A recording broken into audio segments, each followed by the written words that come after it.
Please pray with me. Spirit of the living God, fall afresh on me. Spirit of the living God, fall afresh on this, your people, that the words of my mouth and the meditation of our hearts be acceptable to you. Amen. We're going to do a little bit of a detour today because this week I happened to have my community of practice. It's a monthly meeting where area clergy get together and we have time to spend time together and talk. So we cover a pretty large region up here, all the way from Madeline Islands, Pastor, down to Eau Claire, and then stretching west. This last week, the meeting was based in Menominee, but they do have the option for online. And our facilitator is an amazing woman, amazing wise woman, Jill Christofferson. And every time that we gather, she brings a short reading for us to reflect on. And this week's piece struck a chord for me, so I wanted to share that with you. It's from 40-Day Journey with Parker Palmer by Henry French. And it goes like this. As often happens on the spiritual journey, we have arrived at the heart of a paradox. Each time a door closes, the rest of the world opens up. All we need to do is stop pounding on the door that just closed, turn around, which puts the door behind us, and welcome the largeness of life that now lies open to our souls. The door that closed kept us from entering a room, but what now lies before us is the rest of reality. If we are to live our lives fully and well, we must learn to embrace the opposites, to live in a creative tension between our limits and our potentials. We must honor our limitations in ways that do not distort our nature. And we must trust and use our gifts in ways that fulfill the potentials God gave us. We must take the no of the way that closes and find the guidance it has to offer, and take the yes of the way that opens and respond with the yes of our lives. This piece begins by telling us that the spiritual journey tends to take us to a common reality, a reality that is an inevitable paradox. You've heard me use that word before, paradox. I actually like paradoxes. They feel very human to me. A paradox is a statement that contradicts itself. It runs against or in contradiction to something that we would expect. Like, the more things change, the more they stay the same. Or, the more I learn, the more I discover how little I know. The reality, of course, is that the more we learn, the more we know, right? Yet life teaches us how much sense that particular statement makes. I've been dabbling in flower gardening for a couple of years now, and I'm learning as I go, trial and error. And the more I learn, the more I realize how much there is to learn, and that then it becomes clear how little I know. It's a paradox. I'm sure many of you have discovered paradoxes in your lives. I see some heads nodding. One that I try to share with college students in my 17 or so years working with them and with young people is that the reality is that failure leads to success. How important is it for young people to hear that from those of us that have been roasting over that pit a little bit longer than they have? And it can be so devastating and demoralizing for children and young people to fail at an effort. But we know that is precisely how you grow and learn and progress and succeed. Footnote, shout out to intergenerational relationships. They're super important. How about this? I like to do projects around the house to update and liven up the space. And the one thing that makes a really easy and big change in a room is painting it. Have you ever decided that you're going to paint a room a certain color? And when you get to the paint store to look at green, let's say, then you're paralyzed by the countless options of green. Paradox. The more choices you have, the harder it is to choose. It's clear that if you have 200 shades of sage, for instance, one of those is going to be the one that you really, really want. But good luck trying to choose. I say forget green and go with pink. In one of his speeches, Dr. Martin Luther King Jr. said something like this: when you make an incision, you're cutting into something. When you make a decision, you're cutting away from something. A decision means cutting out the other options. That opens us up to movement. Progress and movement require a decision. But for some of us, that is the part where we feel paralyzed, even afraid to move. Sometimes we're paralyzed because we are unable to move from the very thing that we need to grow from. Paradox. So here is the paradox that comes from our spiritual journey. It's a paradox that happens when we encounter a closed door in life. That closed door is necessary for the rest of the world to open up to us. That's the opening statement of this particular reading. Here's what it says specifically. Each time a door closes, the rest of the world opens up. All we need to do is stop pounding on that door that is just closed and turn around, which puts that door behind us, and welcome the largeness of life that now lies open to our souls. We often hear the saying that when one door closes, another opens, but I think this particular reading is more accurate. Each time a door closes, the rest of the world opens up. The challenge comes from turning away from that door. Have you ever found yourself standing in front of a closed door? Have you ever found it difficult to turn away from a closed door? I know I have. Reading that made me think about the closed doors I have experienced in life. Some of them were slammed shut. Those can be jolting, but I have found that the finality of a slammed door can help me to step away more quickly. I dust myself off and consider all the ways that I was blessed by that resounding no. Maybe that experience was completely wrong for me. Or maybe the reality of that experience would have been different from my initial impression of what it was going to be. Those slammed doors tend to be the kinds where there's nothing I can do at all about it. The only part that I play in that dynamic is to regroup and go on. With some doors, you see the storm coming. And with how doors work, I know that the wind of that storm will inevitably leave me facing another closed door. In those circumstances, I tend to have pretty good vision that helps me exit on my own terms before that storm closes that door altogether. More recently, and for the first time in my life, I faced doors that closed because of physical challenges. I have never dealt with a disability or a major physical hindrance, but with my recent back issues, I had to learn the importance of knowing when to step away from a door that is closing. And I know that stepping away was for my own well-being. The body has a way of reminding us that we are not invincible. To maintain physical health, sometimes we have to step away from doors that are closing. Or a door will close for us when we accept that we can no longer physically do something. Now, of course, we're talking about doors in metaphorical ways. I think that this is one of the best pictures that we can paint in our minds about opportunities and experiences that we get to step into or that are not for us. When I read that sentence, I didn't think about the kinds of doors that I just mentioned, those examples of the doors slamming shut, or the wind, or the storms coming and prompting me, or the inevitability of life changes in our lives physically.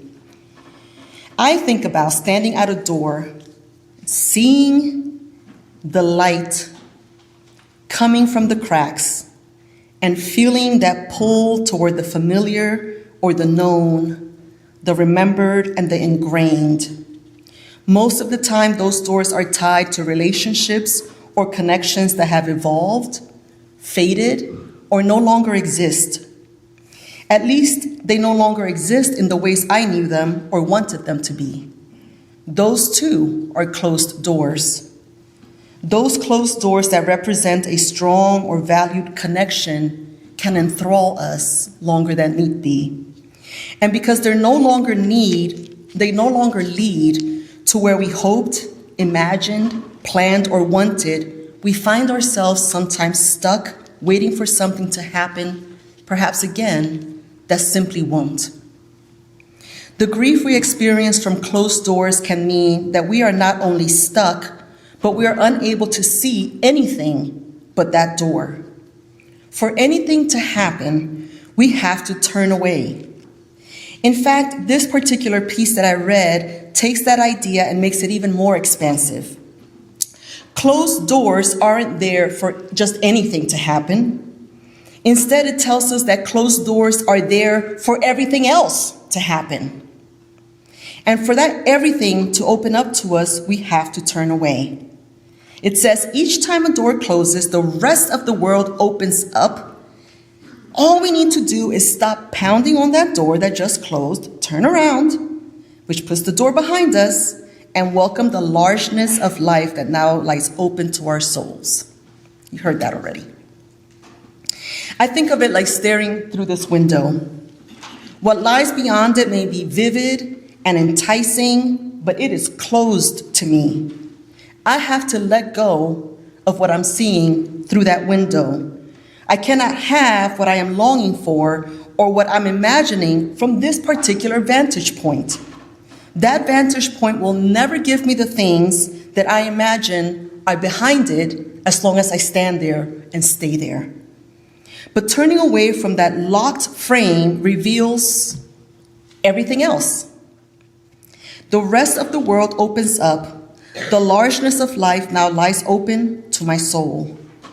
And as the passage says, the door that closed kept us from entering a room, but what now lies ahead before us is the rest of reality.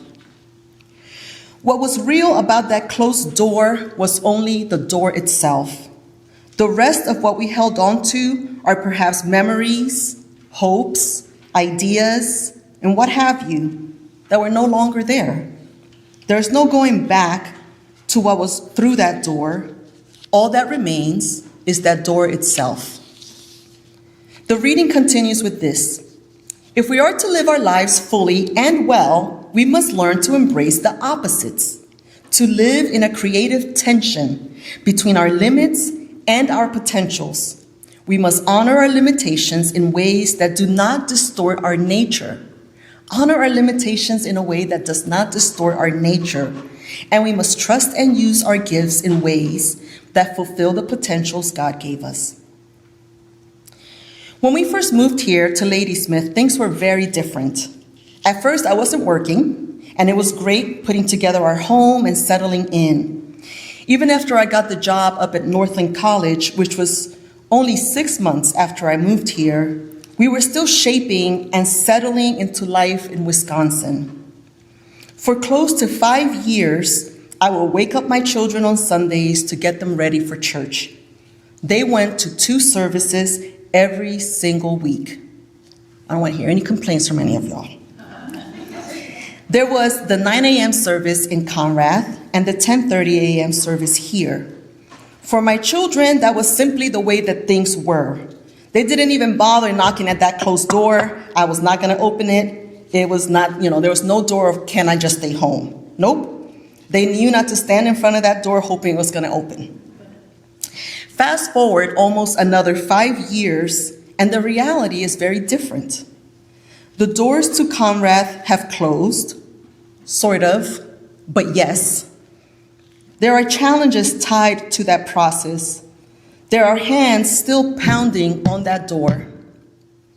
Grief, habit, control, human stuff can keep us pounding. I don't diminish or dismiss that some of you have experienced and continue to experience some difficulties through that process. But over the past 2 months that I have been here, the rest of reality opened up to what lies ahead. For me, it has included getting to know, for instance, Pauline in ways that I hadn't had. Can you believe that, Pauline? Almost 5 years of going to Conrad, taking my children there, sitting 2 pews behind Kempton, with usually Gary and Martha right in front of us, and you and Dave all the way in the front, all that time. And in 2 months, I know more about Pauline than I ever have. I get to experience firsthand the delight that Dave would share with me whenever he got to spend time with you. The rest of everything feels so much more open. And suddenly we are navigating change and closed doors together, closer together. That makes me tearful with joy when I think about it. It took walking away from my career in higher education to open myself up to my own community up in Ashland when I returned from Utah. And your decision to have me as your pastor has opened me to getting to know you in more personal ways. Closed door, open soul to the largeness of life that lies there already for all of us. A week or so ago, I rushed over to Sue's house when she was having a healthcare scare, and it allowed me to see a different side of Sue. But trust me, you do not need to call an ambulance to get me to see you. Just sign up in the back. The doors that close from loss or grief, from life running its course, or from passing of time are not final. We just have to open ourselves to the greater potential. And when we open ourselves to our greater potentials, we also have to acknowledge that we have limitations. It requires embracing those opposites. I grieve the loss of Marty, while at the same time I embrace my budding connection with Pat. You bring me joy. I think that we're doing a really good job with that part of the reading, We are honoring our limitations in ways that do not distort our nature. And we are trusting and using our gifts in ways that fulfills the potentials God gave us, in this case, with one another. That's a gift. Okay, let me close. Because we can have a whole series, a whole wonderful 3-4 weeks long conversation on all the little bits and pieces that this particular reading has. So let me say this. The last line says, we must take the no of the way that closes and find guidance that it has to offer, and take the yes of the way that opens and respond with the yes of our lives. Whether we are followers of Jesus walking on the road to Emmaus, still grieving, still reeling, still pondering about his death, so fixated on that closed door they were that they don't even recognize Jesus when he is walking and talking with them until he sits with them and breaks bread. So fixated were they on that closed door, they couldn't even recognize the blessing, the possibility, and the limitations even right in front of them. They had to step away from that closed door of remembered times with Jesus or the trauma and finality of the crucifixion in order to see. Without turning from staring through that picture window of their memories or their imaginations, they could not understand the empty tomb or even see the newness that Christ was bringing to them by learning to be a people of the resurrection. We can and we must embrace opposites, for even the notion of God's kingdom on earth is paradox.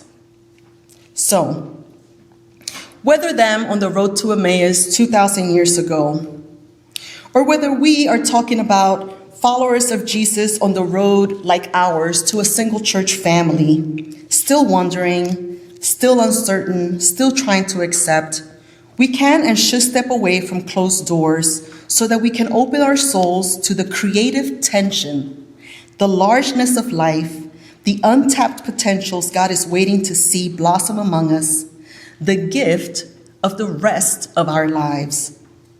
Standing before closed doors becomes, I think, a form of idolatry. After all, whether that is a lost relationship, a former career, or a dying church. Yes, we have limitations. We must know them and move with them. Limitations are human, but fixation on closed doors are not only stunting and a hindrance to our growth, but it can turn to idolatry. So we take the no of any closure and we turn it into a resounding yes, embracing the rest of our spiritual and mortal lives. And we do that together. Amen. We continue. If this had been a black church, Nancy would have been like, preacher, preach it. Okay, but it's not. So I heard a little nod. Okay. All right. Our hymn of responsive hymn is hymn 507, Jesus, the Very Thought to Me, and we're going to sing the first 3 verses.